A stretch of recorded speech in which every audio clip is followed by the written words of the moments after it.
Ngwino mukogira kwa. Eyo mubunda kanukawe. Ndabizi wamukupeta. Mugiye gutoranya Miss Bishenyi. Ngwino sheri, gera. Aha undari he wiyemera kari mwiza umukobwa. Ngwino. Ngwino.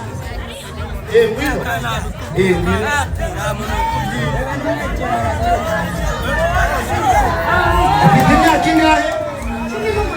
Manuka. Ufite kingahe? 25. Nyanine. Aha, undari ye Miss. Na Miss ufite amabuno? Manini? Yash. Yash, ariye. Ufite kingahe? Undari he? Kwagiye sasa. DJ zamuri ndimbo yanjye yitwa Jalousie. Ubundi dutoranye Miss Bishenyi. Ubundi tunabahembe. Ubundi dutahe. DJ izamure Jalousie. Ihutemo gace. Ketron ndabona hano Bishenyi.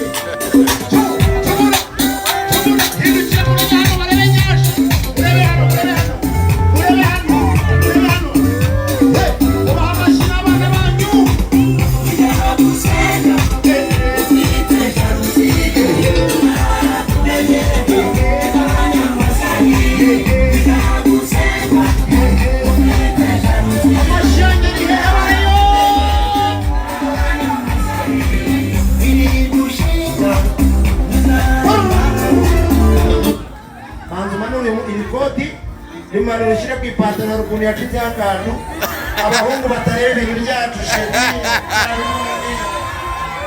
Nakitse maka.